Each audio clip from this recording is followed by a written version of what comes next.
కొత్తిమీర, పుదీనా, చిన్న మెంతి, ఉల్లిపాయలు, పచ్చిమిర్చి. ఏంటి అన్ని ఐటమ్స్ చెప్తుంది, రెసిపీ ఏంటో చెప్పట్లేదని చూస్తున్నారా? హాయ్ అండి, వెల్కమ్ టు మై ఛానల్ వసపిట్టల స్టోరీస్. చికెన్ మెంతి కర్రీ చేయబోతున్నాను అనమాట. అదే ఎలా చేయాలో చూసేద్దాం. నేను ఇలా కూర చేద్దామని స్టార్ట్ చేశానో లేదో మా పాప లేచి అలా ఎత్తుకోమని సతాయించడం స్టార్ట్ చేసిందనమాట. అందుకే చేసేదేం లేక ఇంకా అటు చంకన తగిలేసుకొని వీడియో తీసేస్తున్నాను. ముందుగా మనం కడాయి పెట్టుకొని అందులో ఆయిల్ వేసుకొని ఉల్లిపాయలు వేసుకొని అందులో కొంచెం మనకి గోల్డెన్ బ్రౌన్ కలర్ వచ్చినాక అల్లం వెల్లుల్లి ఇంకా పసుపు యాడ్ చేసుకొని సాల్ట్ కూడా వేసుకోవాలి. ఏముంది అదంతా దగ్గరికి అయిపోయినాక చికెన్ కూడా కలిపేసుకోవాలన్నమాట అందులో. ఇది రెసిపీ ఎలా ఉంటుంది అని అంటే వంట రాని వాళ్ళు కూడా ఈజీగా చేసుకునేటట్టుగా ఉంటుంది. అప్పుడప్పుడే వంటలు నేర్చుకునే వాళ్ళు కూడా ఈజీగా చేసుకోవచ్చు. ఇంకేముందండి, మనం చికెన్ మీద మూత పెట్టి అందులో చికెన్లో ఉండే వాటర్ అంతా బయటికి వచ్చేదాకా పెట్టుకొని దాని తర్వాతకి మనం చిన్న మెంతం కూర వేసుకోవాలి. అదేంటో అండి, అసలు ఈ కూర వేస్తే మెంతి కూర, చిన్న మెంతం కూర ఆ టేస్టే వేరు ఉంటుంది, నెక్స్ట్ లెవెల్ అసలు. అంతే.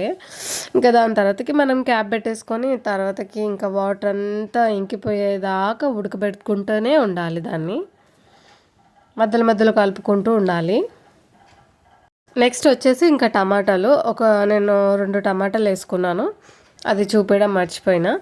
ఇంకా తర్వాతకి టమాటాలు పెట్టి ఆ టమాటాలు కూడా మొత్తం మగ్గేదాకా మగ్గించుకోవాలి. దాని తర్వాతకి మనం పచ్చిమిర్చి కట్ చేసి పెట్టుకున్నాక పచ్చిమిర్చి కూడా వేసేసుకోవాలి.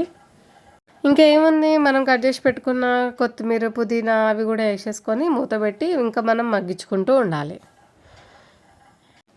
ఇంకా ఆ గ్యాప్లో మా పాప లేచి ఆడుకోవడము, ఏడవడము అవన్నీ జరుగుతూనే ఉన్నాయి. ఆ జరిగే ప్రాసెస్లోనే ఈ చికెన్ కర్రీ కూడా అవుతుందన్నమాట. నెక్స్ట్ ఇంకా కారం వేసేసుకోవాలి. కారం వేసుకొని ఇంకా కలుపుకొని మనం మూత పెట్టి అది మొత్తం కొంచెం దగ్గరికి అయ్యేదాకా పెట్టుకోవాలి. ఇప్పుడు నేను రెగ్యులర్గా చేసే టిప్ మీకు చెప్తా, అది ఎవరైనా నచ్చితే పాటించండి, లేకపోతే లేదు. కానీ టేస్ట్ మాత్రం సూపర్ వస్తుంది. గంజి ఉంటుంది కదా, మనం బియ్యం ఉడకబెట్టినప్పుడు గంజి ఏదైతే తీసుకుంటామో ఆ గంజి ఆ కర్రీలో వేసుకుంటే ఏంటంటే చాలా టేస్ట్ అవుతుంది. నేను బగారా రైస్కి కూడా నేను కొంచెం గంజి తీస్తాను అనమాట, ఎందుకంటే దాని టేస్ట్ చాలా బాగుంటుంది. దీనికి ఇంకా డబల్ టేస్ట్ యాడ్ అవుతుంది. ఒకసారి అలా ట్రై చేసి చూడండి, డెఫినెట్లీ మీకు నచ్చుతుంది. నేను bagara rice with chicken curry చేసినప్పుడు మీకు అది చూపిస్తాను.